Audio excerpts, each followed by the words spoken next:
Good morning, students. Students, in continuation of chapter 7, compound interest, part 4, today we will discuss questions of exercise 7.2. So we take question number 9. What sum of money will amount to rupees इतना? What sum? Students यहाँ पर principal निकालना है. What सम, कितना पैसा, will amount to, कितना पैसा बन जाएगा, इतना पैसा. तो ये हमारा अमाउंट हो गया और ये हमारा प्रिंसिपल यानी कि निकालना है इन 3 years एट 5% पर एनम कंपाउंड इंटरेस्ट. स्टूडेंट्स यहाँ पर रेट 5% पर एनम है. पर एनम है तो टाइम भी ईयर्स में ही है, दोनों की यूनिट सेम रहनी चाहिए. सो यहाँ पर प्रिंसिपल निकालना है. क्वेश्चन मार्क लगा लो. ए हमारा 9261 है. टाइम हो गया, रेट हो गया. स्टूडेंट्स कंपाउंड इंटरेस्ट का फॉर्मूला ही हम लगाएंगे. A is equal to P into this. A की वैल्यू यहाँ दे रखी है, पी की वैल्यू आ गई, आर और टी की वैल्यू हम यहाँ रख लेंगे. स्टूडेंट्स यहाँ तक तो बिल्कुल क्लियर है. अभी तक आपने जो क्वेश्चन किए हैं उसमें अमाउंट निकालना था, इधर प्रिंसिपल दे रखा था तो प्रिंसिपल के मल्टीप्लाई में ये बार बार लिख लिए थे.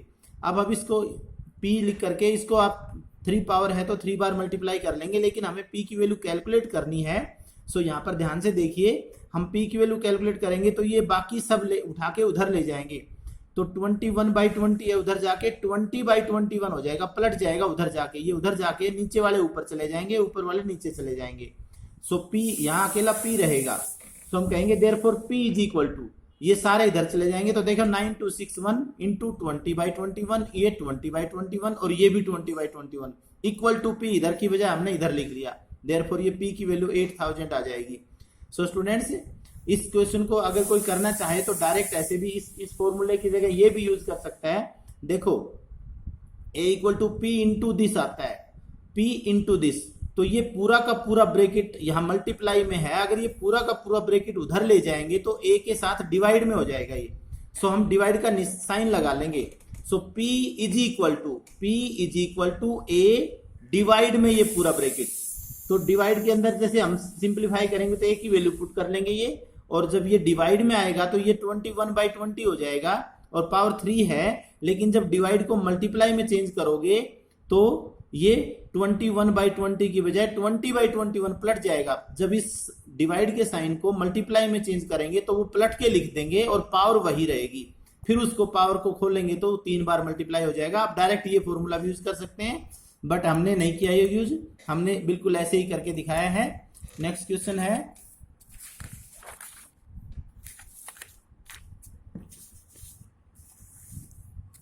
देखिए next question. At what rate percent will rupees 2000 amount to rupees इतना इन 3 years. देखो यहाँ पर क्लियर लिखा है एट व्हाट रेट परसेंट. यहाँ पर रेट निकालना है, आर निकालना है. विल रुपीज इतना, तो ये प्रिंसिपल हो गया. अमाउंट टू इतना, तो ये अमाउंट हो गया इन 3 years. ये हमारा टाइम हो गया at compound interest. So students, जब यहां पर टाइम ईयर में है तो जो रेट आएगा वो पर एनम माना जाएगा. सो प्रिंसिपल लिख दिया, अमाउंट लिख दिया, टाइम 3 years लिख दिया. अब इसमें हम जो अपना कंपाउंड इंटरेस्ट से अमाउंट निकालने का फॉर्मूला है बिल्कुल वही फॉर्मूला लिखेंगे. इसमें जो वैल्यू गिवन है वो सब पुट कर देंगे. यहाँ पर आर है वो आर ही रहेगा. यहाँ पर एक विशेष चीज नोट कीजिए, टाइम 3 year है, हमने 3 लगा दिया. इसको ये 2000 है, इसको उधर ले जाएंगे तो ये डिवाइड में चला जाएगा. इसका डेसिमल हटाएंगे तो डिवाइड में 100 आ जाएगा. स्टूडेंट्स, इसको डिवाइड कर लो, जितना मिनिमाइज हो सकता है कर लो. इसके बाद हमारे पास ये आ गया. अब ऐसे क्वेश्चंस की एक खास बात है जिसमें रेट निकालना होता है. उसकी खास बात यह है कि इधर पावर जितनी है ये इधर भी किसी की पावर उतनी ही बनेगा. सपोज यहां पर इसकी 3 पावर है तो ये यहां भी किसी की पावर 3 बनेगा. तो हम बार बार प्रैक्टिस से ध्यान रह जाता है, ये 21 की 3 पावर है और ये 20 की 3 पावर है. तो ये 21/20 की 3 पावर हो गई, इधर भी पावर 3 होगी. स्टूडेंट्स, दोनों तरफ पावर सेम आएंगी और सेम आने के बाद हम पावर्स को छोड़ देंगे, केवल बेस को बराबर रख लेंगे. और अब हम आर निकालना चाहते हैं तो इस +1 को उठा के इधर ले आएंगे, माइनस हो जाएगा. इसका एलसीएम ले लिया, ये 1/20 इक्वल टू R/100 आ गया. तो R की वैल्यू के लिए 100 को उधर ले जाओ, मल्टीप्लाई में चला जाएगा. R की वैल्यू 5% आ जाएगी. हमारा टाइम ईयर में था इसलिए रेट है वो पर एनम कहा जाएगा. अगर टाइम हाफ ईयर में होता तो यहाँ रेट है वो हाफ ईयरली कहते हैं, हाफ ईयरली या सेमी एनुअली कह देते हैं इसको। सो क्वेश्चन, इस तरह के क्वेश्चन की हमें अच्छी प्रैक्टिस होनी चाहिए। नेक्स्ट क्वेश्चन है, इफ ₹40,000 अमाउंट्स टू रुपीज इतना। देखिए यहां पर ये प्रिंसिपल हो गया, इतने रुपए इतने बन जाते हैं, तो जो बन जाते हैं वो अमाउंट कहलाएगी, और ये प्रिंसिपल हो गया। इन 1.5 years, 1.5 year टाइम है। Compound interest payable half yearly, half yearly को आप शॉर्ट में, हाफ ईयरली को आप शॉर्ट में HLY भी लिख सकते हो, HLY। Find the rate of interest per annum. तो यहां पर रेट ऑफ इंटरेस्ट निकालना है, पिछले सवाल की तरह से है, बट यहां पर टाइम है वो फ्रैक्शन में है। तो विशेष ध्यान से देखें, प्रिंसिपल, अमाउंट, टाइम 1.5 year, और लेकिन यहां पर क्या है, हाफ ईयरली अगर लग रहा है, अगर ये इंटरेस्ट का कैलकुलेशन हाफ ईयरली करता है तो जो टाइम है उसके हाफ ईयर्स बना लो। एक साल में 2 हाफ ईयर होते हैं, यहां पर हमारा 1.5 year है, तो इसमें 1.5 year टाइम है हमारा, तो इसमें 3 हाफ ईयर हो गए। तो यहां पर इसके सामने लिख दो इक्वल टू 3 हाफ ईयर्स। अब हमारा ये टाइम माना जाएगा 3 हाफ ईयर्स, ये प्रिंसिपल, ये अमाउंट, ये 3 हाफ ईयर्स, और ये रेट हमें निकालना है। अब ये क्वेश्चन बिल्कुल उसी की तरह से आएगा, लेकिन जब ये आर की वैल्यू आएगी तो उसके सामने हम लिखेंगे हाफ ईयरली।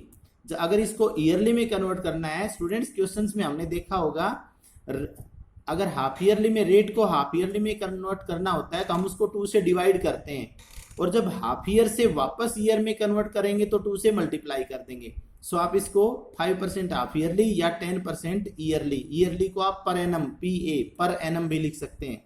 सो ये क्वेश्चन आप, ये कैलकुलेशन आप खुद कर लेंगे। नेक्स्ट क्वेश्चन है स्टूडेंट्स,